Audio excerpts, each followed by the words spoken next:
ሮሜ ምዕራፍ 3 ከቁጥር 9 እስከ 20 ድረስ አነባለሁ። የመጨረሻዎቹን 9 እና 19 እና 20 ነው የምንመለከተው። ግን እንደ ጳውሎስ እንደ ማጠቃለያም ስለሆነ ቁጥር 11 እና 19 እና 20 የሚያነሳው ከላይ ጀምረን እናንብብ። እንግዲህ ምን እንላለን? እኛ ከእነርሱ እንበልጣለንን? ከቶ አይደለም። አይሁድም ሆኑ አሕዛብ ሁሉም ከኃጢአት በታች እንደሆኑ አስቀድመን ከሰናቸዋል። እንዲህ ተብሎ እንደተጻፈ ጻድቅ ማንም የለም አንድም እንኳ፣ አስተዋይም የለም፣ እግዚአብሔርንም የሚሻ አንድም የለም። ሁሉም ተሳስተዋል፣ በአንድነት የማይጠቅሙ ሆነዋል። በጎ የሚያደርግ ማንም የለም አንድም እንኳ። ጉሮሯቸው የተከፈተ መቃብር ነው፣ አንደበታቸው ሽንገላን ያዘወትራል። በከንፈሮቻቸው የእባብ መርዝ አለ፣ አፋቸው እርግማንና ምሬት ሞልተውበታል። እግራቸው ደም ለማፍሰስ ፈጣን ነው፣ በመንገዳቸው ጥፋትና ጉስቁልና ይገኛል። የሰላምን መንገድ አያውቁም፣ በዓይናቸው ፊት የእግዚአብሔር ፍርሃት የለም። እንግዲህ አፍ ሁሉ እንዲዘጋና ዓለም በሙሉ ለእግዚአብሔር መልስ እንዲሰጥ ሕግ የሚናገረው ሁሉ ከሕግ በታች ላሉት እንደሆነ እናውቃለን። ስለዚህ ሕግን በመጠበቅ ማንም በእርሱ ፊት ጻድቅ ነው ሊባል አይችልም። ይልቁንም በሕግ አማካኝነት ኃጢአትን እንገነዘባለን ይላል። አጭር ጸሎት እንጸልይ። እግዚአብሔር አምላካችን እስካሁን ድረስ ስለነበረን ጊዜ እናመሰግንሃለን። በፊትህ መዝሙር መዘመር እንድንችል ዘንድ እንድናመሰግን ስለረዳህን እናመሰግንሃለን። አሁን ደግሞ ቃልህን እንድታስተምረን እንጠይቀሃለን። በዚህ ውስጥ የወንጌልህን ታላቅነት እንድታሳየን፣ በክርስቶስ ኢየሱስ ያደረግልን ነገር ምን ያህል ታላቅ እንደሆነ እንድናውቅ፣ በዚህም የነፍስ ነፃነትን እንድሰጠን፣ በፊትህ እንደ ልጆች በደስታ በክርስቶስ ኢየሱስ በሰጠህን ጽድቅ ሐሴት ማድረግ እንድንችል ዘንድ እንድትረዳን እግዚአብሔር አምላኩ ይህንን እዚህ ላለን ለሁላችንም እንድትረዳን እንጠይቀሃለን። ከዚህ የተነሳ በክርስቶስ ኢየሱስ ነፃ የሆነ ሕይወትን እንድትሰጠን እንጠይቀሃለን። ሁሉ ለክብሩ ይሁን፣ በኢየሱስ ስም አሜን። ሞሮልስ ጳውሎስ ወደ መጨረሻዎቹ ፓንች ላይኖች ደርሷል ማለት እንችላለን። ምዕራፍ 1 ላይ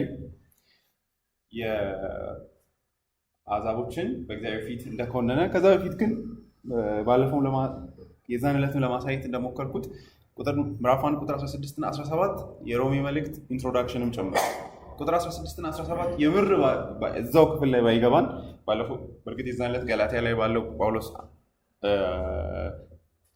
ኤክስፕላኔሽን ለማሳየት ሞክሬያለሁ። ጳውሎስ ጻድቅ በእምነት ይኖራል ተብሎ ተጽፏል ሲል ምን እያሰበ ነው ብለን ካሰብን በሕግ በኩል ጽድቅ ስለማይገኝ በእምነት ግን ጽድቅን ማግኘት ይቻላል ብሎ እንደሚያስተምር ገላትያ ምዕራፍ 3 ቁጥር 10 እስከ 12 ላይ ባለው ለማሳየት ሞክሬያለሁ።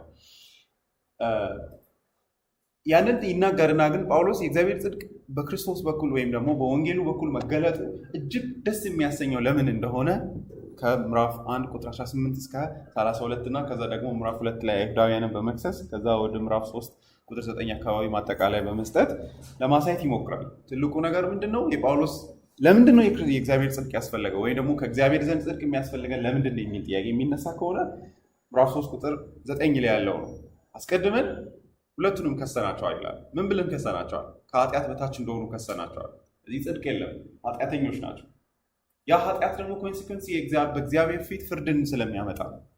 ስለዚህ ትልቁ ፖይንት የጳውሎስ ሰዎች ኃጢአተኝነታቸውን ካልተረዱ በክርስቶስ ኢየሱስ ወይም በወንጌል በኩል የተገለጠ የእግዚአብሔር ጽድቅ አይገባቸውም ማለት ነው። ስለዚህ የጳውሎስ ትልቁ ጭንቀቱ ሰዎችን ኃጢአተኝነታቸውን ማሳየት፣ ያ ትልቅ የወንጌል መሰረት ነው። ያንን ያልተረዳ ሰው ክርስቶስንም አይረዳም፣ መስቀሉንም አይረዳም። ጌታ ኢየሱስም እንዳለው ሉቃስ ወንጌል ምዕራፍ 7 ላይ እንዳለው ብዙ የተባለለት ብዙ የሚወድ ይመስለኛል ብሎ ስምዖን እንደመለሰለት ጌታም እውነት ብለሃል እንዳለው እናውቃለን። ስለዚህ ሰዎች ያጡትን ነገር ወይም ደግሞ ችግራቸውን ካልተረዱ የወንጌሉ የምስራች ሐሴት እንዲያደርጉ አያደርጋቸውም። ስለዚህ ጳውሎስ ወደ መጨረሻዎቹ በተለይም ምዕራፍ 3 ቁጥር 9 እስከ 18 ፒክ ላይ ነው የሚደርሰው። ሊትራሊ አንድም ሰው በታሪክ ውስጥ ንጹህ ሰው የለም። ንጹህ ሰው ብቻ ሳይሆን ግሬቭ በሆነ ስቴት የሰው ልጅ በጣም በእግዚአብሔር ፊት በጣም ርኩስ ነው የሰው ልጅ ነው ጳውሎስ እያለ ያለው። ስናር አባውት ከሰዎች አንጻር አይደለም። አንደበታችን ከራሳችን አንጻር ንጹህ ሊመስል ይችላል አይደለ? የኢሳያስን አንስቼ ለማውራት ሞክሬያለሁ። ኢሳያስ ምዕራፍ 6 ላይ ትንቢት የሚናገር ሰው ነው፣ ግን ወደ እግዚአብሔር ቀርቦ እግዚአብሔርን በቅድስናው በተመለከተ ጊዜ ወየው ጠፋው፣ ከንፈር የረከሰብኝ፣ ከንፈራቸው የረከሱ ሰዎች መካከል የምኖር ሰው ነኝ በማለት ይናገራል። እና የከንፈር መርከስን እንዴት ነው የተረዳው የእግዚአብሔርን ቅድስና ሲያይ ብለን ልንጠይቅ እንችላለን። አሁንም የከንፈራችን መርከስ የማይታየን ጉሮሯችን የተከፈተ መቃብር እንደሆነ እግሮቻችን ምን ያህል ለክፋት የተዘጋጁና የተወጠሩ እንደሆኑ የሰላምን መንገድ እንደማያውቁ ማይገባን እግዚአብሔር ምን ያህል የሰላም አምላክ እንደሆነ ስለማናቅ እግዚአብሔር ምን ያህል ቸር አምላክ እንደሆነ በሱ ቸርነት ልክ ነው የኛ ክፋት የሚለካው። ስለዚህ ላይ ተውታት ማንም ሰው የለም። ዳዊት ክፉ ሰው አይደለም። አብርሃም ንጹህ ሰው አይደለም። ሙሴ በጣም ሞኝ ሰው ከእግዚአብሔር ማንነት አንፃር ማለት ነው። ስለዚህ ያውቃሉ ስለ እግዚአብሔር የምንላቸው ሰዎች ራሱ ስለ እግዚአብሔር ማስተዋል የላቸውም። ጳውሎስ የሚለው እሱ ነው። አንዳች የሚያስተውል ሰው የለም። አንድም ነው የሚለው በጣም ኤክስትሪም የሆነ ስቴትመንት ነው የሚመስለው አይደለም። አንድም የለም። ባለፈው ዋይት ሆርስ ላይ እየሰማው አንዳንድ ሰዎችን ኢንተርቪው ይጠይቋቸዋል እና do you think people are good ይሏቸዋል። there are bad things of course ግን ያው deep down we are good ይላል ሁሉ። ከዛ ምንም ሳይጠቅስ ጥያቄ መንገድ ላይ ባይዴ ይሄን የሚጠይቃቸው ቴዎሎጂ ምናምን ይሄ መጽሐፍ ቅዱስ ምናምን የሚያድሉ ሰዎች ናቸው እና አንዳንዶቹ ፓስተሮች ናቸው እና ጋጥቅስ ሳይናገር ነው የሚያወራው ማለት ጳውሎስ ሮሜ ላይ እንደዚህ ይላል ሳይ ያነብና እግዚአብሔር የሚፈልግ አንድስ እንኳን የለም ኖ ይላል። ይሄ ሲነበብ ገብቷቸዋል። ብዙ ሰው ባለፈው ለማለት እንደሞከርኩት አንዳንድ ጊዜ መጽሐፍ ቅዱስን የምናምነው ስለምናምነው አይደለም። we just play game on scripture አይደለ? እግዚአብሔር ቃል ላይ ያን ለምንድን ነው? እስቲ አንዳንድ የመጽሐፍ ቅዱስ ጥቅሶችን ጳውሎስ ነው የጻፈው ሳትሉ ዝም ብሎ አውሯቸው። ኢን ሴንስ በጣም ተለማመዷቸውና እስቲ ሮሜን ዝም ብላችሁ አሁን ለምሳሌ እያላችሁ አውሩ። ኢን ሴንስ አሁን ከአንድ እናት ሆድ እንትናና እንትና ተወለዱ፣ ነገር ግን የሰውን ወድ እንትናን ጠለው ይላል።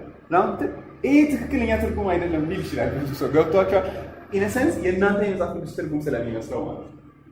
ለሴም ወይ አሁን ሮሜ ምዕራፍ 3:9 ብዙ ጊዜ ዝም ብለን ስኪፕ እናደርገዋለን፣ ግን ጳውሎስ በጣም ፓወርፉል ፖይንት ሜክ እያደረገ ነው። አንድም የለም ሲል አንድ ሰው እንኳን የለም እያለ ነው።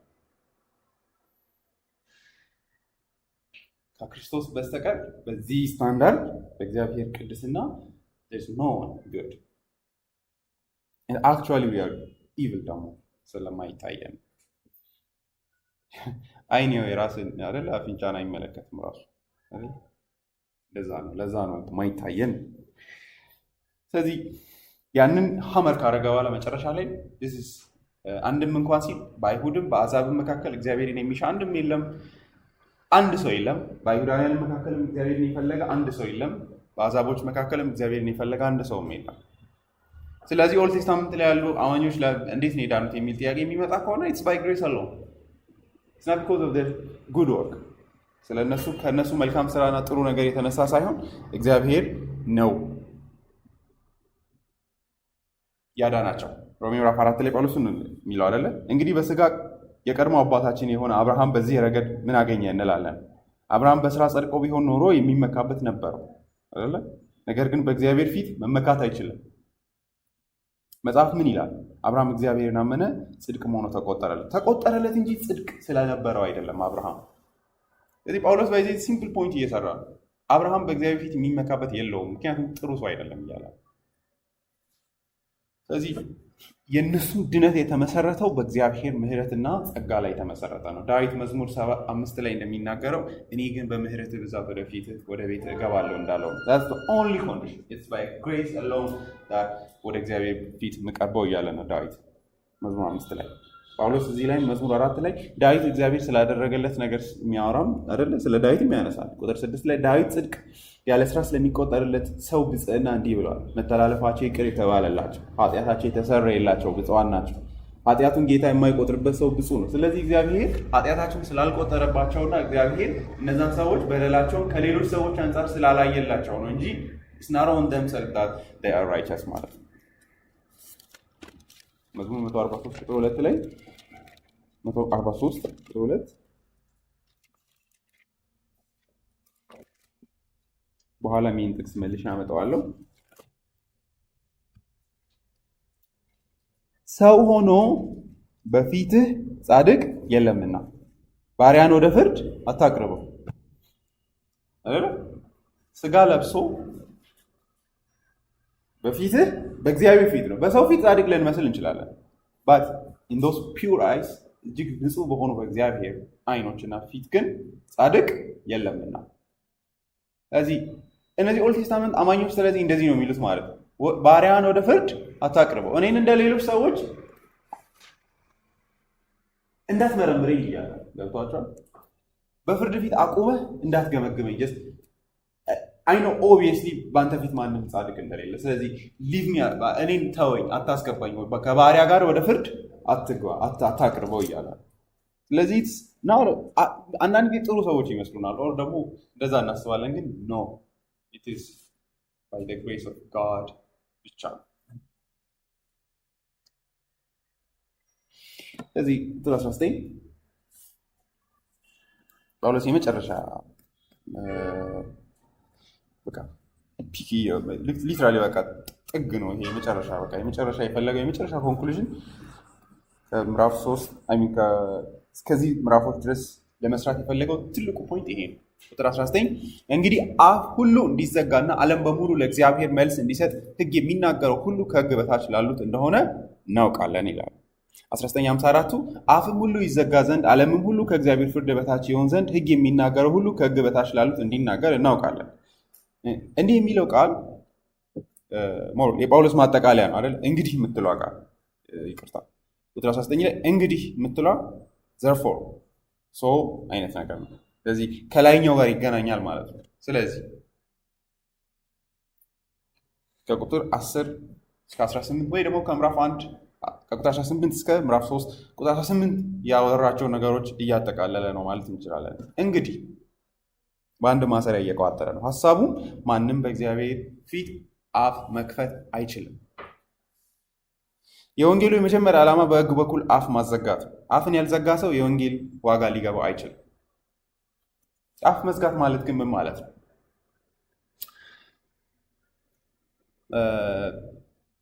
ፍርድ ቤት ውስጥ ተከሳሽ ለሚከሰስበት ክስ ምንም የሚያቀርበው መልስ ሳይኖር ሲቀር አፉን ዘጋ እንላለን አይደለ? አፉን አዘጋው እኮ ሲባል ምን ማለት ነው? ምንም ኤክስኪውዝ የሚያደርገው ነገር የለም። ምንም የቀረው ነገር የለም። ከዛ በኋላ የሚያወራው ነገር የለም። ምክንያቱም ጳውሎስ በዚህ እንደዚህ ነገሮችን አንድል እያደረገ እንደሆነ የምናውቀው ምንድን ነው? ምዕራፍ 2 ቁጥር 1 ላይ ለምሳሌ እንዲህ ትለኝ ይሆናል። አፍ መክፈት ማለት ይሄ ነው። ገብቷቸዋል? እነሱ ሰዎች ኃጢአተኞች ናቸው እናም ጉድ ሲላቸው እንዲህ ትለኝ ይሆናል ግን ብሎ አሁን ምን ያደርጋል? አፍ ያዘጋል አይደለ? ጳውሎስ ሕግ አለኝ እንዲህ ትለኝ ይሆናል። ምክንያቱም ካውንተር የሚመጡ ማለት ነው። በእግዚአብሔር ፊት የሚወሩ ፍርድ ቤት አስቡና ክሱ ቻርጅ ሲቀር ቆም እያስደረጉ ባት ዊ ሃቭ ዘ ሎስ እኛ እኮ ሕግ አለን ኤሌክት እንደ አሕዛቦች አይደለም ሲሉ ኖ ይልና ምን ያደርጋል? ክሶችን ያቀርብባቸውና አሁንም ያደርጋል ያዘጋቸዋል። ስለዚህ ምዕራፍ 3 ወደ መጨረሻዎቹ ከቁጥር 11 እና እስከ 18 ባለው የመጨረሻ ሚሳኤል ናቸው። በቃ ላስት ዊፐንስ ማለት ነው የጳውሎስ። ከዚህ በኋላ አንድ ሰውም ተዘርሯል ማለት there is no one። ያው አንድ እብድ አይጠፋም በመሰረቱ። ያው ሰዎች ወንጌል ባይዘይ ሰው የማይቀበለው ለዛ አይደል? አፍ ያልዘጋ ሰው አለ ብዙ ኦፍ ኮርስ። ያው አፍ መዝጋት የመጀመሪያው የወንጌል አንድ ምልክት ነው ባይዘይ አንድ ሰው የመረዳቱ ማለት ነው። የጭንቅላት ውስጥ መርመር የሚያደርግ አእምሮ ሜቢ ከእናንተ ውስጥ እንደዛ እያሰበ ያለ ሰው ሊኖር ይችላል። ነው ይሄ ሊትል ቢት መረር ያለ ነው ማለት አፋችሁ ሊል ይችላል። ሜቢ አእምሮ ልባችሁ ላይ ያምን ይችላል። ክፉ ነው ባይዘ የሰው ልብ በጣም አታላይ ነው። እና ጳውሎስ አፍ ማዘጋት ማለት ለጳውሎስ ይሄ ነው። እግዚአብሔርን እፈልጋለሁ የሚል እንዳይኖር እግዚአብሔርን የሚፈልግ አንድስ እንኳን የለም። አስተውላለሁ የሚል ሰው የሚያስተውል አንድ የለም። ጻድቅ ነኝ የማይል እንዳይኖር ባይዜ እራሳችሁን ጻድቅ አድርጋችሁ ልታስቡ ትችላላችሁ። እንደዚህ ማለት ግን ጳውሎስ ምን እያለ ነው? የእግዚአብሔር ቃል ግን መዝሙር መጽሐፍ ላይ ዳዊት ስለ ሰው ልጅ ይህንን ነው የሚናገረው። እርሱም ደግሞ ከእግዚአብሔር የተሰጠ ሬቨሌሽን ነው እያለ እግዚአብሔር ከሰማይ ሆኖ የሚናገረውን ነገር ነው ዳዊት የሚያመጣው አይደለ? መዝሙር 14 ላይ ያለውን አምጥቶ ነው ጳውሎስ ወይ ደግሞ መዝሙር 57 ላይ ያለ 53 ይቅርታ እግዚአብሔር ወደ ምድር ተመለከተ። እግዚአብሔርን የሚፈልግ አንድ ሰው የለም፣ አንድም ጻድቅ የለም። እግዚአብሔር ነው እያለ ያለ እንደዚህ ማለት እኛ ወደ ሰማይ ራሳችን ንጹህ ነን ልንል እንችላለን። እንደዚህ ማለት የእግዚአብሔር ጀጅመንት ግን ወደኛ ምንድን ነው? you are evil እያለ ነው እግዚአብሔር። ስለዚህ የእግዚአብሔር ፕሮክላሜሽን ይሄ ነው የሚፈልገኝ የለም እያለ ነው እግዚአብሔር። እኛ እንፈልገዋለን። ጣዖት ሰርተን መዓት አምልኮ ማድረጋችን ድዝም ማለት እግዚአብሔር ግን ማንም ፈልጎኝ አያውቀኝ፣ እኔን የሚፈልገኝ የለም እያለ ነው። ስለዚህ ሞሮልስ ጳውሎስ በእግዚአብሔር ቃል የሰዎችን ያው እንግዲህ የእግዚአብሔር መንፈስ ረድቷቸው አፍ ለሚዘጉ ሰዎች አፍ እያዘጋ ነው።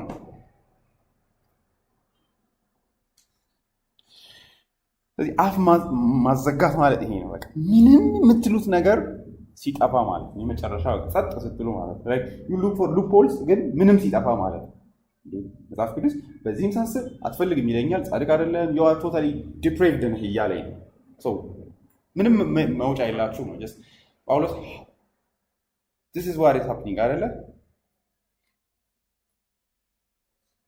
እንግዲህ አፍ ሁሉ እንዲዘጋና ዓለምን በሙሉ ለእግዚአብሔር መልስ እንዲሰጥ ሕግ የሚናገር ሁሉ ከሕግ በታች ላሉት እንደሆነ እናውቃለን። እንዲዘጋ ማለት አፉን ሻት እንዲያደርግ እግዚአብሔር ለሚያቀርበው ቻርጅ ምንም የምንሰጠው መልስ ሲጠፋ ማለት ነው። ጳውሎስ እንደዛ ነው እያለ ያለው። ማንም በእግዚአብሔር ፊት ምንም የሚናገረው ነገር የለውም እያለ ነው። ስለዚህ አሁንም ፍርድ ቤት እያሰበ ነው ጳውሎስ።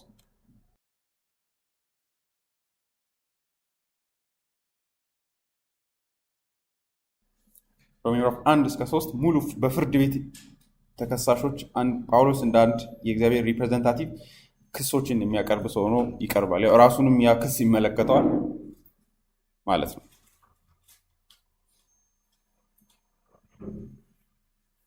በእግዚአብሔር ፊት መልስ እንዲሰጥ ሕግ እንደ ከሳሽ ሰዎችን ወደ ዙፋኑ ፊት ያደርሳል። ከምዕራፍ 1 ቁጥር 1-18 ጀምሮ ጳውሎስ የታገለው ምንም መልስ የሚሰጥ እንዳይኖር ነው አይደለ? ባይቶ የሕግ ቤት ቋንቋ እንደሆነ የምታውቁት ሮሜ ምዕራፍ 1 ላይ ባለፈው ለማውራት እንደሞከርኩት እግዚአብሔር ስለ ራሱ ሊታወቅ የሚቻለውን ሁሉ ነገር ግልጽ ስላደረገ ኤክስኪውዝ ማድረግ ማንም አይችልም እያለ ነው። የመጀመሪያው እንትን እሱ ነው ፖይንት። ምን ማለት ነው? አሕዛቦች እኛ እግዚአብሔር አልተገለጠልንም፣ እንደዚህ በጣም ኢቪል የሆነው እግዚአብሔር ምንም ስላላየ ነው፣ ሕግ አልሰጠንም፣ ዞር ብሎ አላየንም እንዳይሉ ጳውሎስ የመጀመሪያው ካውንተር ሊመጣ የሚችልን አንድ ምን አፍ መክፈትን እያዘጋ ነው። ኤክስኪውዝ ማድረግ አትችሉም፣ ዝም በሉ እያለ። ምክንያቱም እግዚአብሔር ስለ ራሱ ሊታወቅ የሚቻለውን ሁሉ ነገር ግልጽ አድርገዋል። ከዛ ምዕራፍ 2 ላይም የምታመካኘው የለህም በማለት አይሁዶችንም የሚያመካኙት ኤክስኪውዝ የሚያደርጉት አፍ የሚከፍቱበት ነገር እንደሌለ ያስረዳል። አይሁዳውያንም አሕዛብንም ምንም መልስ እንዳይኖራቸው ለማድረግ ነው ሕግን በመጠበቅ ያለ ወንጌል ከፍርድ በታች ሁሉንም ሊያደርግ የታገለው። የጳውሎስ ትግል እሱ ነው።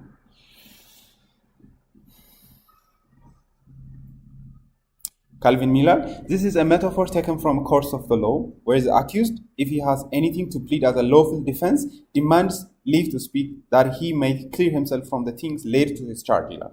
ይህ ጳውሎስ ሜታፎር ነው ይላል። ጳውሎስ በፍርድ ቤት ውስጥ የሚቀርብ አይነት ፒክቸር ነው የሚሰጠን ይላል። በዛም ተከሳሽ የሚያቀርበው ማለትም ራሱን ዲፌንድ የሚያደርግበት ምክንያት ካለው ከዚህ ክስ የሚያመልጥበት ካለው የሚያቀርብበት አይነት ሜታፎር ነው።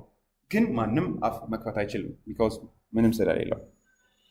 But if he is convicted by his own consciousness, he is silent and without saying a word waits for his condemnation, being even already by his own silence condemned. Of the same meaning is the saying in Job 14:4 ይላል። የኢዮብን ምዕራፍ 40 ቁጥር 4 ላይ ኢዮብ የሚለው አለ አይደለ? ስለዚህ በእግዚአብሔር ፊት ምን አደርጋለሁ ይላል፣ እጆቼን በአፌ ላይ ምን አደርጋለሁ እጭናለሁ፣ ዝም እላለሁ። ኢዮብ እስከዛ ድረስ በጣም እየለፈለፈ ነበር አይደለ? እግዚአብሔር ምንድን ነው የሚያደርገው? እንዴት ነው እንደዚህ እኔን የሚያደርገኝ? ብዙ ነገር ብሎ መጨረሻ ላይ ግን አሁን የምናገረው ነገር የለኝም በማለት ልክ በእግዚአብሔር ፊት ዝም ሲል አይነት ኢሜጅ ነው የሚሰጠን የኢዮብ መጽሐፍ ላይ። የኢዮብ መጽሐፍ ልክ ከእግዚአብሔር ጋር ዲቤት አይነት ነው አይደለ? እግዚአብሔር እንደዚህ ማድረግ አለበት፣ እንደዚህ መሆን አለበት ብሎ ነው ከእግዚአብሔር ጋር የሚጨቃጨቀው። ምዕራፍ 40 እግዚአብሔርም ኢዮብን እንዲህ አለው፣ ሁሉን ከሚችል አምላክ ጋር ተከራክሮ የሚረታ አለን? እግዚአብሔርን የሚወቅስ እርሱ መልስ ይስጥ። ኢዮብም ለእግዚአብሔር እንዲህ ሲል መለሰ፣ እኔ ከንቱ ሰው ምን እመልስልሃለሁ? እጄን በአፌ ላይ ምን አደርጋለሁ? እጭናለሁ።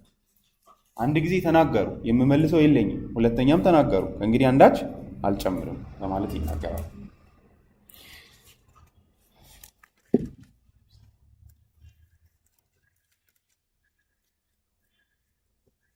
ስለዚህ ልክ እንደዛ አይነት ነው ይላል ሮሜ ምዕራፍ 3 ላይ ጳውሎስ አፍ መዝጋት የሚለው እንደዛ አይነት እግዚአብሔር ፊት እግዚአብሔር በጳውሎስ በኩል እንደዚህ ናችሁ እያለ ነው እኛ ካልቪን ሌላ ምን ይላል ይሄኛው እንዳለ ሆኖ ይላል ደግሞ ሌላኛው በእግዚአብሔር ፊት ዝም ማለት ይላል according to another sense to be silent before the Lord is to tremble at his majesty and to stand mute being astonished at his brightness ይላል እግዚአብሔርን በማየት ውስጥ በመሆን ውስጥ ደንግጦ ዝም ማለት ነው ይላል ለኔ የመጀመሪያው ይሻላል ሞሮ ለዛሬ ካልቪንን ብዙ ልጠቅስ እችላለሁ ብዙ ጥሩ ነገሮችን ስለሚናገር እዚህ ላይ ሮበርት ለን ይላል For if a man had fulfilled the law, he would have something to allege before the divine tribunal ይላል ሰዎች ህግን ፈጽመው ቢሆን በእግዚአብሔር ፊት የሚሉት ነገር ይኖራቸው ነበር ይላል ለእግዚአብሔር ፍትህ መልስ መመለስ ይችሉ በቻሉ ነበር but when convicted as a sinner he can only be silent he can have nothing to answer to the accusation against him he must remain convicted this silence then is a silence of confession of astonishment and of conviction this is what elsewhere expressed by confusion of faith oh Lord righteousness belongs unto thee but unto us confusion of faith ይላል ዳንኤል ላይ ያለውን ጥቅስ ወስዶ ማለት ነው እዚህ ዝም ማለት ምንም የእግዚአብሔር ፍቃድ አልፈጸምኩ ስራ የለኝ ምን የለኝ so what is የእግዚአብሔር ስታንዳርድ አለ ህጉ አለ there's nothing good in me ስለዚህ ምንም የምለው ነገር የለም ይሄ ማለት የምር truly understand በማድረግ አፍ መዝጋት ካልቪን ሚላል ጳውሎስን ቦነስ አታግሎታል ይላል ይሄን ማሳመን ይላል ቦነስ ይላል now we know leaving the Gentiles he distinctly addresses his words to the Jews for he had much more difficult work in subduing them because they though no less destitute of true righteousness than the Gentiles yet covered themselves with the cloak of God's covenant እስራኤላውያንን የእግዚአብሔር ፍርድ ማሳመን ብዙ ሰዓት ወስዶበታል ይላል and it's true ራሳቸውን በተለያዩ ዋይሮች ስለሚሸፍኑ ማለት ነው ኪዳኑ አለን ህጉ አለን ማአት ነገር ይደረድሩና ከእግዚአብሔር ፍርድ ራሳቸውን ያሻሻሉ ገብቷቸዋል መሸፈኛ ይሆናቸዋል የውሸት ቀሚስ ማለት ነው ልክ የአዳም አይነት ቅጠል ማገልደም ማለት ነው የት እግዚአብሔር ነፍስን ሰርስሮ እንደሚያይ እየታወቀ ማለት ነው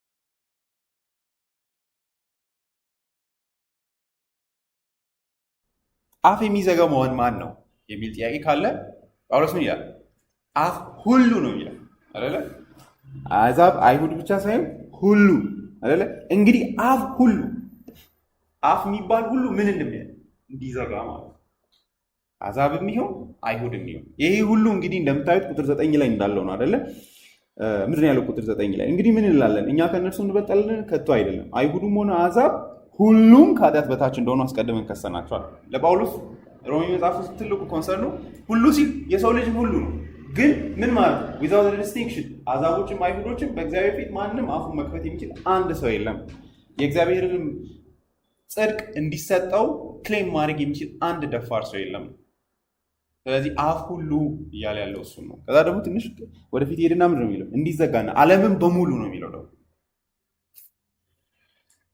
አንድ ሰው ሳይቀር በእግዚአብሔር ፊት የሚናገረው ያለው አንድም ሰው የለም የሁሉንም ሰው የሚያካትት ክስም ፍርድም ነው አይሁዳውያን አዲስ ኪዳን ዘመን ላይ ያሉ ሳይሆኑ ከድሮን ጀምሮ ያሉ ጻድቃን ሁሉ በእግዚአብሔር ፊት የሚናገሩት የላቸውም አብርሃምም በእግዚአብሔር ፊት የሚመካበት የለውም እሱም እንደኛ አፉን የዘጋ ሰው ነው በመሰረቱ ኃጢአተኞች ባይዘይ ሲኦል የሚገቡበት ምክንያት አፋቸውን ስለሚከፍቱ ነው አፍ መዝጋት የመጀመሪያው የመዳን ምልክት ነው እንደው የውስጣችሁ የሚነጫነጭ ካለ ሜቢ አይ ሊሆን ይችላል የሆነ ጥርስ የሚነክስ ካለ ማለት ነው ኢንኬስ መጥፎ ነገር ስለሆነ ይህ ሁሉንም በሁሉም ዘመን የነበሩ ኃጢአተኞችን ይመለከታል በእግዚአብሔር ዙፋን ፊት አንድ አይኑን ቀና አድርጎ የሚመለከት ደፋርና አፍ ያለው አይኖርም አንዳንድ ሰዎች ወደፊት ምንድነው በስራ ነው ይላሉ ይህ በጣም የሚያሳዝን ነው አይደለ ይህ እጅግ የጅል ሰውና ወንጌል ያልገባው ሰው የሚናገረው ነገር ነው ዳዊት ስለራሱ ምን እንዳለ እንዲህ ተመልከቱ አብርሃምን በእግዚአብሔር ፊት ተመልከቱ ምዕራፍ 4 ላይ ጳውሎስ እንደሚናገረው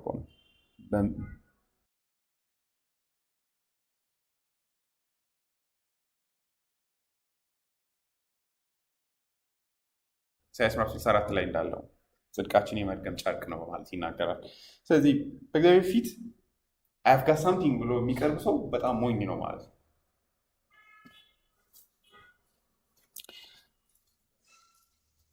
ጳውሎስ በጣም ኢንሲግኒፊካንት አድርገን የምናየው ግን በጣም ለጳውሎስ ሲሪየስ የሆነ አንድ ነገር ደጋግሞ የሚያነሳው አንድ ነገር የሚኖር ምንድን ነው? እዚህ ላይም ካያችሁ እንግዲህ አፍ ሁሉ እንዲዘጋና ዓለምን በሙሉ ለእግዚአብሔር መልስ እንዲሰጥ ነው የሚለው። ምንድን ነው ለእግዚአብሔር መልስ መስጠት ማለት?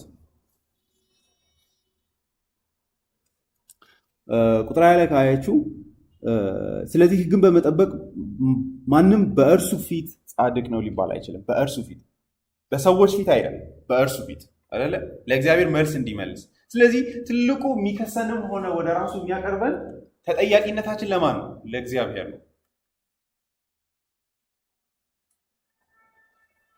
ምዕራፍ 2 ቁጥር 13 ላይም እንደዛ ይላል አይደለ? አቅልለን እንዳናየው በእግዚአብሔር ፊት የሚለው እሱ ነው። እንዲያውም ትሩሊ ጀስቲፊኬሽን ምን እንደሆነ እንድንረዳ የሚያደርገው። ምዕራፍ 2 ቁጥር 13 ላይ ለምሳሌ ምንድን ነው የሚለው? ፊት የሚለውን እንድታዩ ብዬ ነው። ምክንያቱም በእግዚአብሔር ፊት ጻድቃን የሚባሉት ለሕጉ የሚታዘዙ እንጂ ሕግን የሚሰሙ አይደለም። በእግዚአብሔር ፊት ነው እያለ ያለ።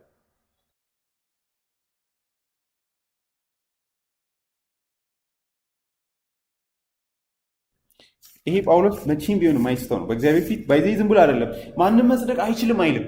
ማንም በእግዚአብሔር ፊት ነው የሚለው ደጋግሞ አይደለም። ለዛ ነው ጳውሎስ በዚህ ዝም ብሎ የማያስብ እንዳይመስላችሁ። ምዕራፍ 2 መጨረሻ ላይ ምንድን ነው የሚለው? እንደዚህ የሚያደርግ ምስጋናው ከሰው ሳይሆን ከእግዚአብሔር ነው ሲል ምን ማለቱ ነው? ጀስቲፊኬሽናችን በሰዎች ፊት አይደለም። መጀመሪያ መቅደም ያለበት በእግዚአብሔር ፊት ጸድቀናል ያልጸደቅንም ነው። ገላትያ ላይ አንዴ ቃላቶቹ ተፋልሰው አያውቁም። ስለ ጀስቲፊኬሽን ሲያወራ ሁሌም ከእግዚአብሔር ፊት አንጻር ነው ጳውሎስ የሚያነሳው። ለምሳሌ ምዕራፍ 3 ቁጥር 11 ላይ ተመልከቱ። ገላትያ ላይ ጻድቅ በእምነት ይኖራል ስለተባለ ማንም በእግዚአብሔር ፊት በሕግ እንደማይጸድቅ ግልጽ ነው ይላል። በእግዚአብሔር ፊት ነው። ስለዚህ ተጠያቂነታችን ለእግዚአብሔር ነው። ለእግዚአብሔር ነው መልስ የምንሰጠው፣ ለሰው አይደለም። ይህን ካልተረዳን ወንጌሉ አይገባንም። እየተከሰስን ያለ ነው በእግዚአብሔር ፊት፣ ደግሞ ከሳሹ ራሱ እግዚአብሔር ነው አይደል?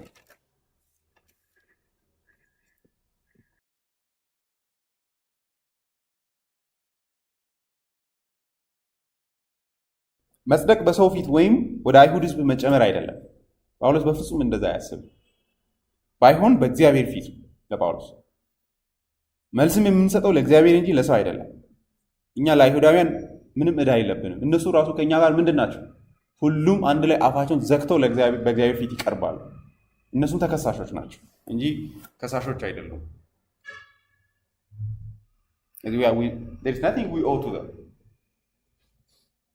የምንጠየቀው በእግዚአብሔር ብቻ ነው። ዳዊትም እንዳለው አንተኑ ብቻ በደልኩ። ቨርቲካል ነው፣ ወደ እግዚአብሔር ብቻ ነው። ወደፊት ባይዜ ሰዎችን አይደለም ይቅርታ የምጠይቀው የበደልኳቸውን ሰዎች ራሱ ቢኮዝ አንድም ተበዳ የለም በመሰረቱ ባይዜ ኃጢአት ወደ ላይ ብቻ ነው። እኔ በፊት የሚመስለኝ የሆነ ፖለቲካሊ ኮሬክት እንደሚባለው ኃጢአት በእርግጥ ወደ ላይ ነው፣ ግን ወደ ጎንም አፌክት ያደርጋል። ጳውሎስ ዳዊት እሱን ነው እየከለከለን ያለው። አንተኑ ብቻ ነው የበደልኩት ይለው። ኦሪዮንን ገድዬ በድዬዋለሁ አይልም። ምክንያቱም በዚህ ዓለም ኦሪዮ ቢሞትም ምንም መብት የለውም ማለት በቃ መሞት አለበት። ክሌም የሚያደርገው ነገር የለውም። በህይወት መኖር ነበረብኝ እንዴት ይገለኛል ብሎ ሊከሰው አይችልም።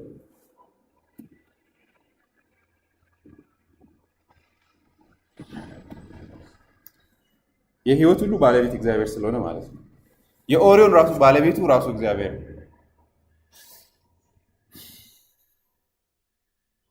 ካልቪን ምን ይላል? The question respecting our justification to be referred not to the judgment of men but to the judgment of God ይላል። ስለ ጀስቲፊኬሽን ስናስብ ስለ ሰዎች ፍርድ አይደለም የምናወራው ይላል። ስለ እግዚአብሔር ፍርድ ነው የምናወራው። Before whom nothing is counted righteous but a perfect and absolute obedience to the law ይላል። እግዚአብሔር ፐርፌክት የሆነ የህግን መፈጸም ካላየ ኮምፕሮማይዝ የሚያደርግ አምላክ አይደለም። እንደ ሰው እንዳይመስለን ባይ ዘ ወይ we take God lightly አይደለ? የሆነ ዝም ብሎ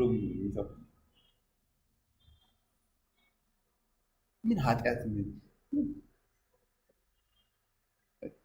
ቀላል አይደለም። ለምንድነው ማይተው ብለን ነው እናስበው። ግን God is holy፣ እግዚአብሔር በጣም ቅዱስ ነው። አይኖቹ ክፋትን ማየት አይችሉም።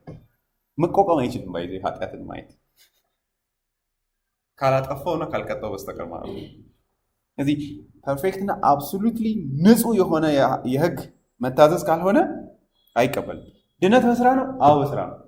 ሂዱና ህግን ፐርፌክትሊ ፈጽሙና ክሌም የእግዚአብሔርን ጸጋ ማለት ነው። እኔ መሰጠት አለበት ጽድቅ ባይዜ በፍጹም ይህን ስታንዳርድ ማውረድ የለብንም። ድነት በስራ ነው ካሉ ኢትስ ኦኬ።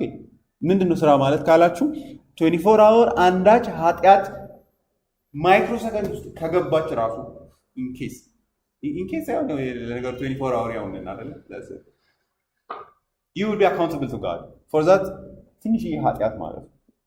ባይ ዘ ወይ እግዚአብሔርን ላይትሊ እንዳንወስድ ዘፍጥረት ምዕራፍ 3 ላይ በዚህ ብዙ ጊዜ ዝም ብለን ላይትሊ ስለምናስብ ነው እንጂ ባለፈውም ብያለሁ ስላችሁ it's just ማንጎ ነው የበላው ወይም ደግሞ የሆነ አቮካዶ ነው የበላው ምንም ሌላ ነገር አላደረግም አይደለ አንድ ፍሬ በጥሶ ነው የበላው። ኃጢአትን ከምን አንጻር ነው የምናስበው ነው ጥያቄ። ይሄ አትሮሲቲውን በማሳየት ኃጢአት የሚያመጣውን ወደ ጎን የሚያመጣውን ኢፌክት በማየት አይደለም ማሰብ ያለብን። ለእግዚአብሔር እያንዳንዱ የኃጢአት ፕሮጀክሽኖች የሚመዘዙቱ ልክ እንደዛ ኃጢአት ቫልዩ ያላቸው ነው በእግዚአብሔር ፊት። ባይዘዌት ማይንድ ዩ አዳምን ብቻ አይደለም የቀጣው የሰው ልጅን በሙሉ ነው በዚች አንድ ኃጢአት ምክንያት የቀጣው ሰው። ስለዚህ ይቺ ኃጢአት በእግዚአብሔር ፊት ያን ያክል ኮንሲኩዌንስ አላት ማለት ነው። በአእምሯችን ውስጥ ላይትሊ የምንወስዳቸው እያንዳንዱ የድፍረት ሀሳቦች ኢቭን they are more than enough to condemn us. ምክንያቱም እግዚአብሔር ፐርፌክት ነው። ፐርፌክት የሆነ ኦቢዲየንስ ነው እግዚአብሔር የሚፈልገው።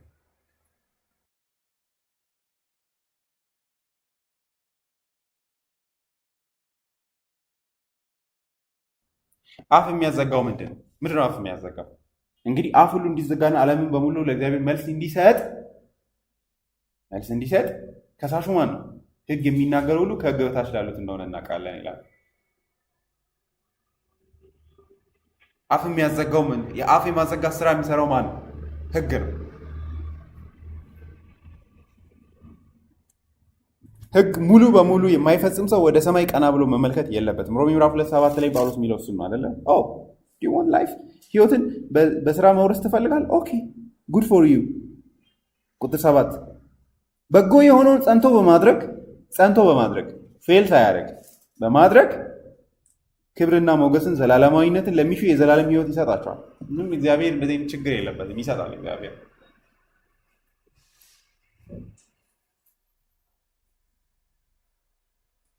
ህጉ እንደዛ ነው እያለ ያለው። do you want righteousness you can have it። በርትተህ ስራ፣ አንዳች ነገር እንዳትሳሳት you will have life አይደለ?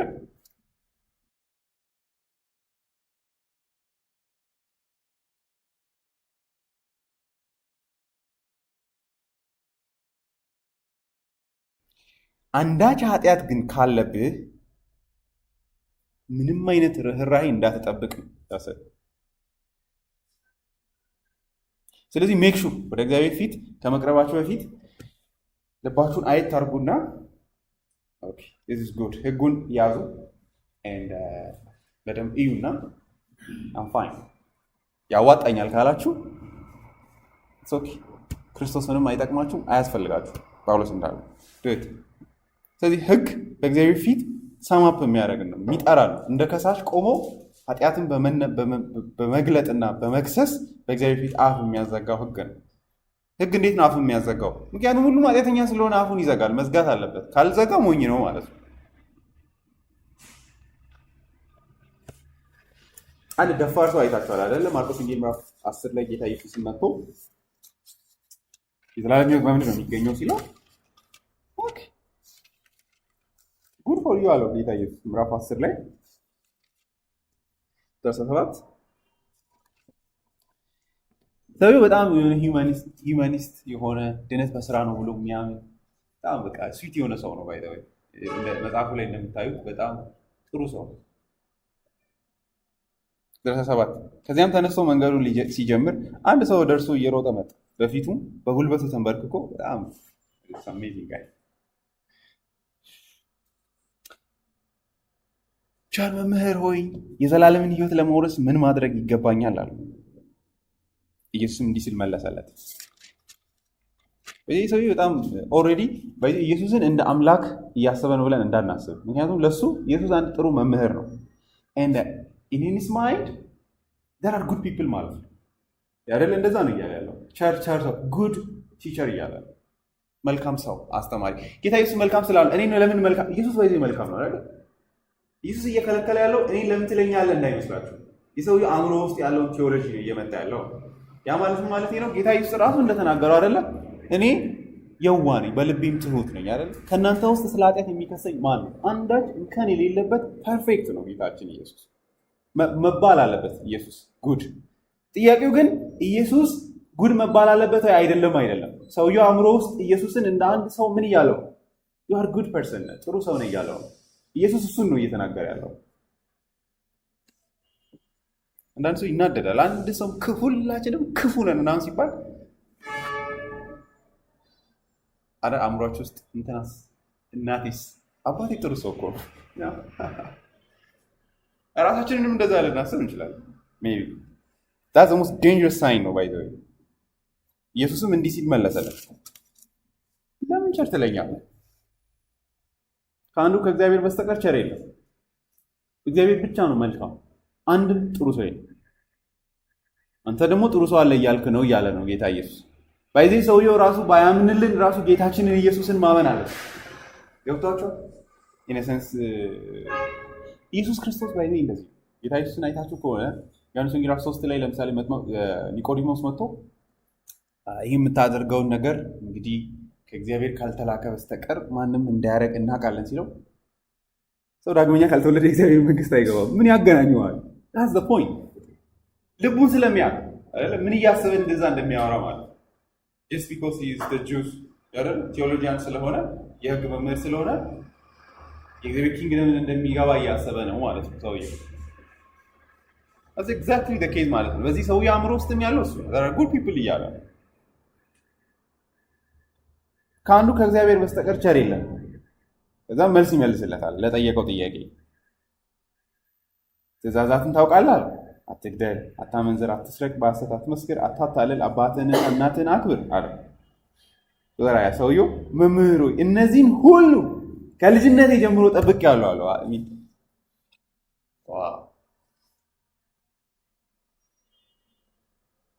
ትእዛዛትን ሁሉ ታውቃለህ? አታመንዝር፣ አትስረቅ፣ በሐሰት አትመስክር፣ አባትህንና እናትህን አክብር። አንድ ጊዜም አባቴን ሳልዳፈረው ህይወቴ ውስጥ አልፏል እያለ ነው። በመሰረቱ የራሳችንን ልብ ጀጅ ለማድረግ ራሱ ብቁ አይደለንም። ባይዜ አሮገንስ ነው ያለ ጳውሎስ ይላል አንደኛ ቆሮንቶስ ምዕራፍ 4 ላይ ምንድን ነው የሚለው? እኔ ልቤን ምን አላረግም? ጀጅ አላረግም። ምክንያቱም አሮን ኢቭን ነው ገብታችኋል። ለብል ስታንዳርድ ነው። እንደ ዳዊት ነው የምትፈርዱት ነው አይደለ? የሰው ሚስት ሰርቆ ከዛ ገሎ ይሄ ሰውዬ ይገደላል። በግ አርዶ የበላ ሰውዬን ማለት ነው። so that's the case. so how can you trust your mind? በጣም ክፉ የሆነ ጭንቅላትን እንዴት ታምናላችሁ? ልባችሁን። ይሄ ሰውዬ ግን ምን እያለ ራሱን እየፈረደ አይደለ? ስለ ራሱ ጀጅመንት እየሰጠ ነው። ራሱን እግዚአብሔር ጋር ሳይሄድ ህጉ አይቶ እኔ ከልጅነቴ ጀምሮ ጠብቄአለሁ አለ። ኢየሱስም ተመለከተውና ወደደው። አይረኒ ነው መሰለኝ አይደል? እንግዲህ አንድ ነገር ይጎድልሃል፣ ሂድና ያለህን ሁሉ ሽጠህ ለድሆችም ስጥ፣ በሰማይ የተከማቸ ሀብት ታገኛለህ። ከዚያ በኋላ ና ተከተለኝም አለው። ሰውየው ይህን ሲሰማ ክፉኛ አዘነ። ብዙ ሀብት ስለነበረው እየተከዘ ሄደ። ኢየሱስም ዙሪያውን በመመልከት ደቀ መዛሙርቱን ለሀብታሞች እኔ ልፈትን ፈልጌ ነው፣ ተመለስ አለው። the beauty of our Lord። እኛ ብንሆን እኔ እኮ ልብህን እንትን ላሳይ ነው አይደለም እንለው።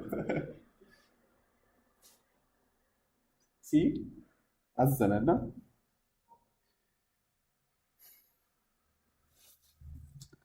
ለሀብታሞች ወደ እግዚአብሔር መንግስት መግባት እንዴት ከባድ ነገር ነው አላቸውና ኢየሱስ በዚህ የገረመኝ እዚህ አይታችሁ ከሆነ ኢየሱስ ሞሮለስ የመጀመሪያውን የህጉን ክፍል ቆርጦ ነው ሰውየውን የጠየቀው አይደለ?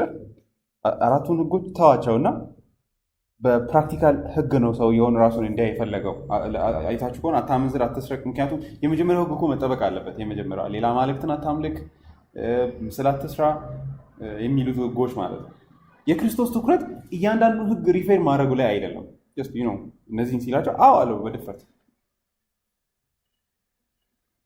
ህግ ጉድለትን ያሳያል። ሶ ኢፍ ሳምዋን ህግን እያየ የሚዳፈር ከሆነ ቢኮዝ ዩ ሃቭ ኖ አንደርስታንዲንግ ኦፍ ዋት ሎው ህጉ ምን እንደሆነም ስለማያውቅ ራሱንም ስለማያውቅ To be righteous in the sight of God ማለት በእግዚአብሔር ፊት ጻድቅ መሆን ማለት keeping the whole law of God. As we have seen, he is not referring to circumcision. ጳውሎስ ህግን ስለመጠበቅ ሲያወራ ግዝረትን አይደለም። ምክንያቱም ግዝረት ቀላል ነው እንዴ? ሰውነት መቁረጥ ለማን ከባድ ነው? ጳውሎስ እሱን እያሰበ ነው ካላችሁ ደስ ኢንሴን አይደለም። ህግን በመስራት በመጠበቅ ማንም አይጸድቅም ሲል ጳውሎስ የሚያወራው ስለ ግዝረትና ስለ ሰርሞኒ እሱ በጣም ደግሞ easiest thing to do አይደል? ሰውነት መቁረጥ ምንም አንድ ቢላ ነው። ከዛ አንድ 2-3 ቀን ቢያማችሁ ነው ታሰ how in the world that can justify people ነው። ይሄ በጣም ሞኝ ካልሆነ ሰው በስተቀር አንድ ሰው ይህንን ጳውሎስ ህግን ሲያስብ ፐርፌክትሊ ስለመጠበቅ ሲያስብ ስለ ግዝረት ነው የሚያስበው ብለን የምናስብ ከሆነ ሞኝ ነን። ጳውሎስ ምዕራፍ 2 ላይ ራሱም ሮሜ ምዕራፍ 2 ላይ ይነግረናል። ህግን መጠበቅ ማለት ምንድን ነው ብላችሁ ከጠየቃችሁ አንድ ሰው ቁጥር 28 ለይምሰል በውጫዊ ብቻ ይሁዲ ልሁን ቢል አይሁድ አይሆንም፣ ይሁዲ አይሆንም። እውነተኛ ግዝረትም ውጫዊ ስጋዊ ስርዓት አይደለም። ዳሩ ግን አንድ ሰው ይሁዲ የሚሆነው በውስጣዊ ማንነቱ ይሁዲ ሆኖ ሲገኝ ነው። ግዝረትም የሚሆነው በተጻፈው ህግ ሳይሆን በመንፈስ የልብ ግዝረት ሲኖር ነው። እንዲህ ያለው ሰው ምስጋናው ከሰው ሳይሆን ከእግዚአብሔር ነው ይላል። ግዝረትን ተገርዘ በሰው ፊት የጸደቅ ሊመስል ይችላል፣ ግን እውነተኛ ግዝረት ፐርፌክት የሆነውን የእግዚአብሔር ህግ መጠበቅ ነው እያለ ነው።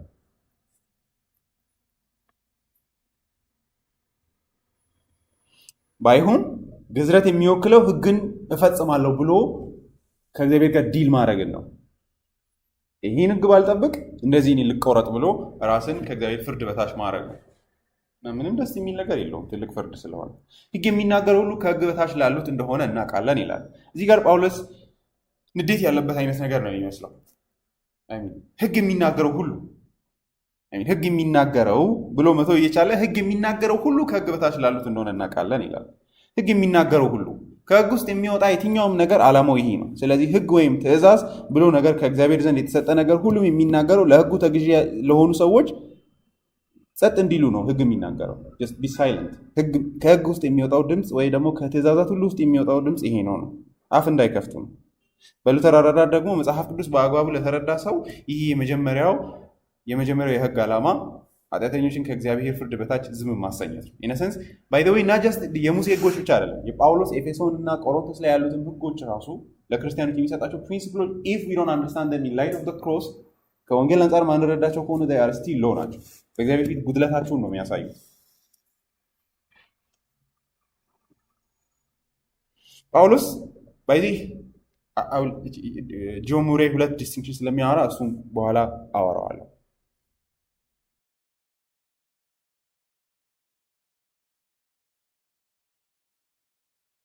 ጳውሎስ ለምሳሌ አንደኛ ጢሞቴዎስ ምዕራፍ 1:8 ላይ ባለፈው ስለ ህግ ዓላማ ሲያወራ ይሎን አይተን ነበር።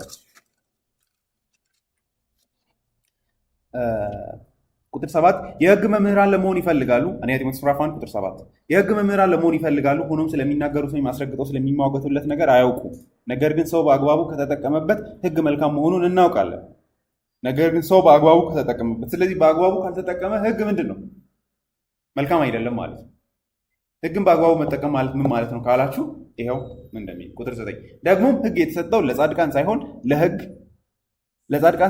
ለህግ ተላላፊዎችና ለአመፀኞች፣ ፈራ እግዚአብሔር ለሌላቸው፣ ለኃጢአተኞች፣ ቅድስና ለሌላቸው፣ እግዚአብሔርን ለሚንቁ፣ አባትና እናታቸው ለሚገድሉ፣ ለነፍሰ ገዳዮች መሆኑን እናውቃለን ይላል። ልክ እዚህ ላይ እንዳለ ማለት ህግ ምን እንደሚናገር እናውቃለን እናለው። እዚህም ህግ ለምን ተሰጠ ብላችሁ ከጠየቃችሁ ለኃጢአተኞች ነው የሚለው። ለኃጢአተኞች ሲል ባይዚህ የሆነ ሰዎች ጻድቃን ናቸው እያለ አይደለም። ሂስ ፖይንት ኢዝ ኦልሬዲ ኃጢአተኝነትን ካመንክ ከህግ ጋር ስራህን ጨርሰሃል እያለ ነው ጳውሎስ አይደለ? ከዛ አንተን ከገደለ በኋላ ሕያው ነኝ የሚል ሰው ሌላ ይፈልጋል። ህግ እንደዛ ነው የሚያደርገው እያለ ነው ጳውሎስ። አምደን ካላችሁ ግን ያወራክ ህግ የተሰጠው ዓላማው ያ ስለሆነ ማለት ነው።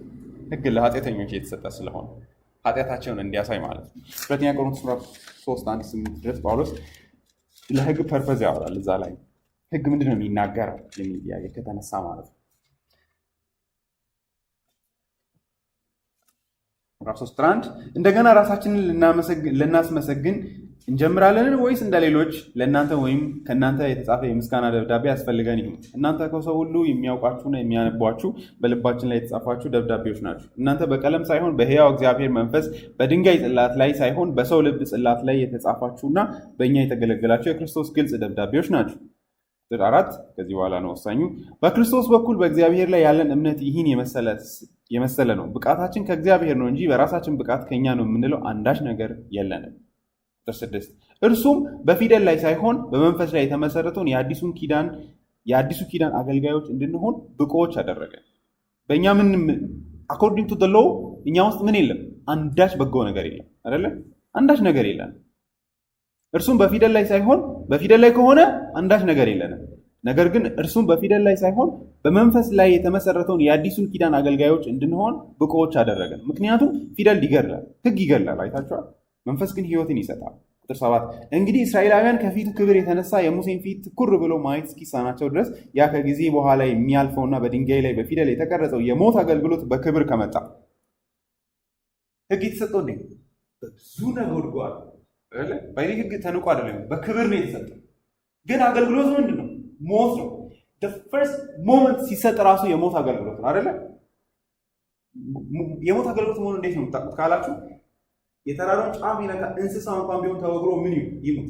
እንስሳ እኮ ኮንሽስ አይደለም። የሞት አገልግሎት ነው ማለት ይሄ አይደለ? it was given in the way of እግዚአብሔር በነጎድጓድ በመብረቅ የጀጅመንት ምልክቶች ናቸው አይደለ?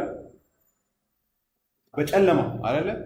የዕብራውያን ጻፊ ምንድን ነው? ወደ ጨለማ እግዚአብሔርን by the light of the law God is so terrifying እግዚአብሔር ያስፈራል። በሕግ ውስጥ ያለው አልተቀየረም። እግዚአብሔር ባይተው ያሁን እግዚአብሔር አምላካችን አሁንም የሚያጠፋ ሰዓት የዕብራውያን ጻፊ አንዱ ለፍቶ መጨረሻ ላይ ግን ይህን ሁሉ ስላልኳቸው የአዲስ ኪዳኑ አምላክ ተለውጦ ሌላ ሆኗል ብላችሁ እንዳታስቡ። አፓርት ፍሮም ክራይስት ከክርስቶስ ውጭ እግዚአብሔር ጋር ለመጠጋት ከፈለጋችሁ አሁንም ህይወት ያጭጋግና ጨለማ አለ እያላል እንደሎ ያ ሕግ ግን ሲሰጥ በብዙ ክብር ነው የተሰጠው። ክብሩ ምንድን ነው? ፈርተው ሁሉ ሙሴ ምን አሉት? አንሰማ እነዚህን ሕጎች አንተ ስማልን እኛ አንቀበልም ብለው ወደ ቤታቸው ሄዱ። አንተ ስማልን ብለው ፈርተው ማለት ነው። ክብሩ ያ የዚህ ሕግ እግዚአብሔርም ሙሴ እግዚአብሔርን አውርቶ በመጣ ቁጥር ፊቱ ያበራል። ይሄ አገልግሎት እንግዲህ ክብር ነበረው ይላል ጳውሎስ። ከንቱ ነበር አይደል? ምክንያቱም እግዚአብሔር ፈቃዱን አሳውቋል። እንደዚህ ግን የሞት አገልግሎት ነው፣ የሕግ አገልግሎት።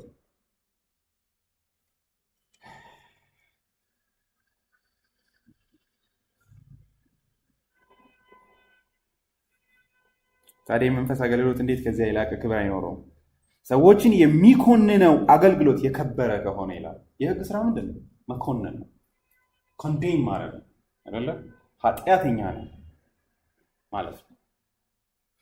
ግን ምንድን ነው የአገልግሎት የከበረ መሰረቱ? የወንጌሉ የመጀመሪያው ፋውንዴሽኑ ራሱ ያ አይደለ? ከሕጉ ነው የሚፈናጠረው ወንጌላችን። የሚያጸድቀው አገልግሎት የቱን ያህል ይበልጥ የከበረ ይሁን። አሜን። ወንጌላችን ያጸድቅ። የእግዚአብሔር ጽድቅ በወንጌሉ ነው ተገልጠ። ከዚህ በፊት ክቡር የነበረው የላቀ ክብር ካለው የላቀ ክብር ካለው ጋር ሲወዳደር ክብር የሌለው ሆኗል። የሚያልፈው ያን ያህል ክብር ከነበረው ጸንቶ የሚኖረው እንዴት የላቀ ክብር አይኖረውም በማለት ይናገራል። የዕብራውያን ጻፊ ደግሞ ምን እንደሚል ተመልከቱ።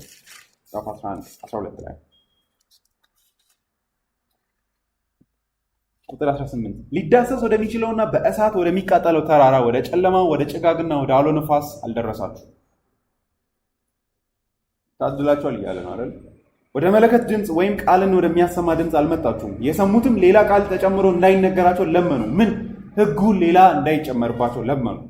ምክንያቱም እንስሳ እንኳን ተራራውን ቢነካ በድንጋይ ተወግሮ ይሙት የሚለውን ትእዛዝ መሸከም አልቻሉም አይደል? በዚያ ይታይ የነበረው ሁኔታ እጅግ አስፈሪ ነበር። ሙሴ በፍርሃት ተንቀጠቀጥኳል። ሕግ እንዴት ነው ማያስፈራው ሰውን ነው የዳስ ፖይንት። ምክንያቱም ያስፈራል። የሕግ ስራ ሞት ነው፣ ኩነኔ ነው። ዝም ብሎ ኃጢአተኛ ነህ ማለት እንዳይመስላችሁ። እግዚአብሔር የሚቃጠል ማይክሮዌቭ የሆነ ቁጣ ይጠብቃል ማለት ነው። ያ ነው ምልክቱ፣ እሱ ነው። ባይ ዘ ዌይ ሎው ሲሰጥ ራሱ ከኋላ ያለው ያ የሚያስፈራው ሪያሊቲ ሪፕሬዘንቴሽን ኦፍ ዘ ሄል አይ ቲንክ አይደለ? እሳት አይደለ? ሊዳሰስ ወደሚችለው በእሳት ወደሚቃጠል ተራራ ጀስት ፊውሪየስ የሆነ የእግዚአብሔርን ሆሊነስ የሚያመለክት። ቁጥር 22 እናንተ ግን ወደ ጽዮን ተራራ። ስለዚህ ሀብተ ኦፕሽን አይደለ? Here's the Old Testament and the law, and here's the gospel of God አይደለ? ጽዮን ተራራ ላይ ግን ምን አለ? እናንተ ግን ወደ ጽዮን ተራራ ወደ ሰማያዊቷ ኢየሩሳሌም ወደ ሕያው እግዚአብሔር ከተማ መጥታችኋል፣ በደስታ ወደ ተሰበሰቡት አይደለ? በጭንቀት አይደለም፣ በደስታ ወደ ተሰበሰቡት ወደ አእላፋት መላእክት ስማቸው በሰማይ ወደ ተጻፈው ወደ በኩራት ማህበር ቀርባቸዋል። የሁሉ ዳኛ ወደ ሆነው ወደ እግዚአብሔር ፍጹምነትን ወዳገኙት ወደ ጻድቃን መንፈሶች የአዲስ ኪዳን መካከለኛ ወደ ሆነው ወደ ኢየሱስ እንዲሁም ከአቤል ደም ይልቅ የተሻለ ቃል ወደሚናገረው ወደ ተረጨው ደም ደርሳቸዋል። የአቤል ደም ምንን ነው ክሬቭ የሚያደርገው? ሪቬንጅን ነው አይደለ? እግዚአብሔር እንዲበቀል ወደ እግዚአብሔር ጮኋል። ይሄ ደም ግን ምህረትን ክሬቭ የሚያደርግ የጌታችን የኢየሱስ ክርስቶስ ደም ወደ እግዚአብሔር መርሲ ብሎ የሚጮህ ድምፅ ነው። በህግ ለተኮነኑ ሰዎች ማለት ነው። የህግ አገልግሎት ኮንዴን ማለት ነው። በእግዚአብሔር ፊት ዝም ማሰኘት፣ ከዚህ በላይ አትጨምርብን አንሰማም እንድትሉ የሚያደርግ ነው እንጂ ህግ ይጨመርልኝ የሚል ሰው እንግዲህ ስለዚህ ነገር ምን እንላለን? ጳውሎስ እንዳለ ህግ ንግግር አለው፣ እሱም አፋቸውን እንዲዘጉ ማድረግ ይናገራል፣ ጸጥ በል ነው የሚለው ነው።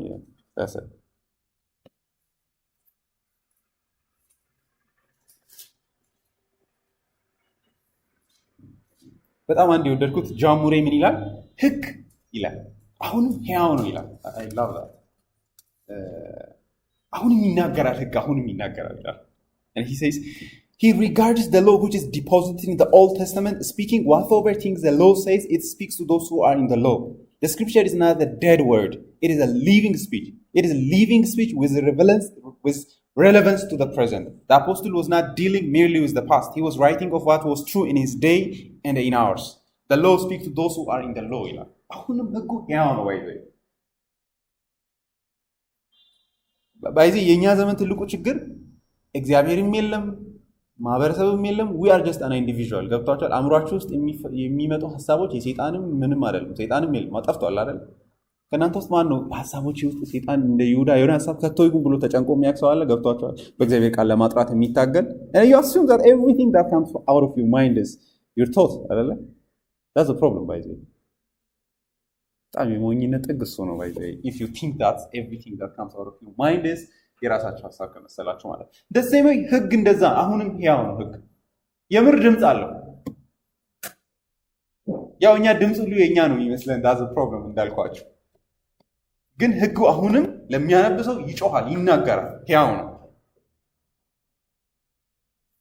የእግዚአብሔር ቃል ሕያው ሊቪንግ ጋድ ነው፣ ሊቪንግ ወርድ ኦፍ ጋድ። ከዛ ከህግ በታች ላሉት ይላል። አይታችሁ ከሆነ 3:9 ላይ ከኃጢአት በታች ብሏል። እዚህ ላይ ደግሞ ከህግ በታች ላሉት ይላል። አይ ቲንክ ባለፈው እንዳወራ ነው ሞሮለስ በቃ በላይ ኃጢአት ከኛ በላይ ሆኗል፣ ህግም ከላይ ነው ያለው ነው። ያ ማለት ኦቶሪቴቲቭ ሆኗል ነው። there is no one I think መሸነፍን ነው የሚያሳየው በታች መሆን የሚለው። ከህግ በታች ነው፣ ከኃጢአትም በታች ነው። ለምን ሲባል የህግ ስራ ኃጢአትን መግለጥና በዛው ኃጢአት እኛ መያዝ ስለሆነ ማለት ነው። ከኃጢአት በታች የሆነ ሁሉ ከህግ በታች ነው። ምክንያቱም የህግ ስራ በኃጢአት የተገኙ ሰዎችን እጃቸውን አስሮ መያዝ ስለሆነ ማለት ነው። ታዲያ ከሱ ከህግ በታች ላሉት ህግ ምንድን ነው የሚናገረው? ደግሞ ህግ ከህግ በታች መሆን ማለት ምንድን ነው ካላችሁ፣ ሁሉም ሰው ህግ አለ የእግዚአብሔር የሰጠው። አንድ ሮሜ ምዕራፍ 2 ቁጥር 13 እስከ 15 አሕዛቦች እግዚአብሔር በልባቸው ውስጥ ያስቀመጠ የህግ ስራ አለ አይደለ? ቁጥር 12 ምዕራፍ 2 ቁጥር 12 ህግ ሳይኖራቸው ኃጢአት የሰሩ ሁሉ ያለ ህግ ይጠፋሉ፣ ህግ እያላቸው ኃጢአት የሰሩ በህግ ይፈረድባቸዋል። ስለዚህ ሁለቱም ህግ አላቸው። ህግ ያልሰሩ ያለ ህግ ይፈረዳሉ ሲል እንግዲህ ያለ ህግ አይፈረዱም፣ ሌላ ህግ አለ ማለት ነው። ህግ ያላቸው ኃጢአት የሰሩም ደግሞ በህግ ይፈረድባቸዋል። ምክንያቱም በእግዚአብሔር ፊት ጻድቃን የሚባሉት ለህጉ የሚታዙ እንጂ ህጉን የሚሰሙ አይደሉም። ህግ የሌላቸው አሕዛብ ግን የሚያዘውን ነገር በተፈጥሮ ሲያደርጉ ህግ ባይኖራቸውም እነርሱ ለራሳቸው ህግ ናቸው ነው። ስለዚህ there is a law in their hearts ማለት ነው።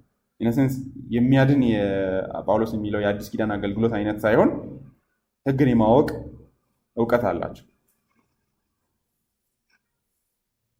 ህሊናቸው ስለሚመሰክር፣ ሀሳባቸው ስለሚከሳቸው፣ ደግሞ ስለሚከላከላቸው የህግ ትእዛዝ በልባቸው የተጻፈ መሆኑን ያሳያሉ። ስለዚህ ምን እያለ ነው? they are under the law እያለ ነው። ህጉም እነሱ ላይ የሚነግራቸው ነገር አለ ከላይ ሆኖ። አይሁዳውያን ደግሞ ኦብቪየስሊ እግዚአብሔር ሕግ ሰጥቷቸዋል። ቁጥር 17 ላይ እንዳለው አይደለ? አንተ ይሁዲ ነኝ ካልህ በሕግ የምትተማመን ከእግዚአብሔር ጋር ባለ ግንኙነት የምትኩራራ በሕግ በመመራትም ፈቃዱን አውቀ ፍጹም የሆነውን ለይተህ ከያዝህ በማለት ይናገራል። ታዲያ ከሕግ በታች ላሉት ለአሕዛብም ለአይሁድም ሕግ የሚናገረው ምንድን ነው ካላችሁ አፋቸውን እንዲዘጉ። ጳውሎስ በዚህ የሕግ ስራ አሁን ማን ላይ ነው እንደሚተመልከቱ ቅድም ያነበብነው ጢሞቴዎስ ላይ አይታችሁ ከሆነ የእግዚአብሔር ሕግ አሁንም ወንጌልን ያልተቀበሉ ሰዎች ላይ ራሱ የእግዚአብሔር ሕግ አሁንም ስራውን ይሰራል። ምክንያቱም still know they are under the law ምን ይላል? ሕጉ የሚያስፈልገው እግዚአብሔር ፈሪሃ እግዚአብሔር ለሌላቸው ለኃጢአተኞች፣ ቅድስና ለሌላቸው፣ እግዚአብሔርን ለሚንቁ፣ አባትና እናታቸውን ለሚገድሉ፣ ለነፍሰ ገዳዮች መሆኑን እናውቃለን። ቁጥር 10 እንዲሁም ለዘማውያን፣ ከወንድ ጋር ለሚተኙ ወንዶች፣ ሰውን ለሚሸጡና ለሚገዙ፣ ለውሸተኞች፣ በሐሰት ለሚምሉ፣ ጤናማ የሆነውን ትምህርት ለሚጻረሩ ሁሉ ነው ይላል። የእግዚአብሔር ወንጌልን ያልተቀበሉ ሰዎችም ስቲል በምን ስር ነው ያሉት? ከሕግ ስር ነው ያሉት። ሕግ አሁንም እነሱ ላይ ክሌም አለው ይላል። ስለዚህ እሱ ምንድነው? አፍ ዝጉ የሚል የሕግ ምስክርነትና ጩኸት አለ። አገልግሎቱ ያ የሞት አገልግሎት ነው፣ የኩነኔ አገልግሎት ነው። በእግዚአብሔር ፊት አፍ ማዘጋት ሀምብል የሚያደርግ የሕግ ስራ ያ ነው።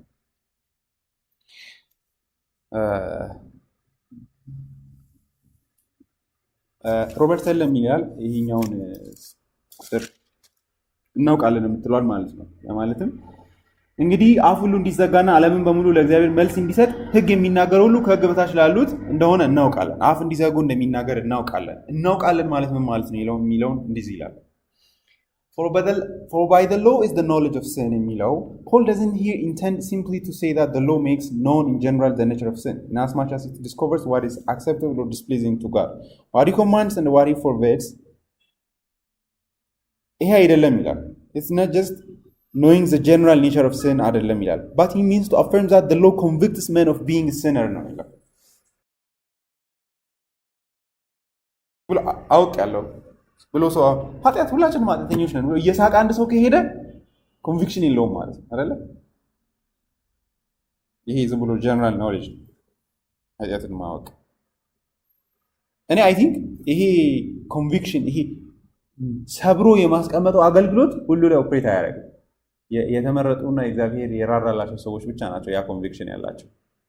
ጌታ ኢየሱስ እንደተናገረው ማለት ነው። ፈሪሳዊ ምንም አይሰማው ማለት ነው። ኢትስ ፋይን በጣም ተረጋግቶ ነው ያለው። ምንም ኮንቪክሽንም የለውም፣ ጭንቀትም የለበትም። ያኛው ነው የሚጨነቀው። አይ ቲንክ ያ አገልግሎት ለሁሉ ነው ብዬ አላስብም። በኋላ እመጣለሁ እዚህ ላይ። ጳውሎስ እናውቃለን የሚልበት አነጋገሩ ይህ ምንም መገለጥ አያስፈልገውም የሚል ነው የሚመስለው። በሆነ ሴንስ ሁላችንም እናውቀዋለን እያለ፣ ምክንያቱም ሕግ ውስጥ የምንሰማው ድምፅ ይሄ ነው እያለ፣ እሱም አፍን ዝጋ የሚል ድምፅ ነው። ይህን ሁሉ ሰው ያውቃል ይላል። ይህን ደፍሮ የሚዳፈር ሰው በደሉ ያልታየውም። በእርግጥ ኃጢአት የሰውን ልጅን ኃጢአተኝነቱንም ጭምር እንዳያይ ስላደረገው በልዩ መገለጥ ካልሆነ በስተቀር አይኖቹ ያልተከፈቱለትና የእግዚአብሔርን ቅድስና በሕግ ውስጥ የማያይ ሰው ሁሉ በራሱ አይን ንጹሕ የሆነ ይመስለዋል። እዚህ we don't have to deny that ጳውሎስ እናውቃለን ሲል it's obvious፣ ግን አድሚት የሚያደርግ ደግሞ የለም አይደል? ይከራከራል። አንዳንዱ ሕግ አለኝ እኔ እኮ አይሁዳዊ ነኝ ብሎ ይከራከረዋል። ይህንን በምንድን ነው ኤክስፕሌን የምታደርገው ካላችሁ አሁን ያለንበት ስቴት ላይ ኃጢአትን ራሱ በአግባቡ እያየን አይደለም። that's the problem። በዚህ አንዳንድ ጊዜ እግዚአብሔርን እንድናውቅ መገለጥ ያስፈልጋል እንላለን፣ ግን ኃጢአትን መረዳት በዚህ መገለጥ ይጠይቃል። ብዙ ጊዜ የሚመስለን ሰው ወንጌል የማያውቅ ነው የሚመስለን። ኖ፣ ሰው ኃጢአቱን የማያውቅ that's the problem። ምክንያቱም ኃጢአትን ማወቅ በእውነት እግዚአብሔር ሲገለጥ ነው ሰው የሚረዳው። ሕግ ሞትን ሊያውጅ ይችላል፣ ግን እንደ ኢሳያስ የራስን ባዶነት ሰው ሊረዳ የሚችለው የእግዚአብሔር ቅድስና የሚያይ ከሆነ ብቻ ነው። ሕጉ ባይዘ የእግዚአብሔር ቅድስና ማሳያ ነው በመሰረቱ። ግን ኖበዲ በአግባቡ የሚሰማው የለም፣ የሚያየው የለም አይደለ?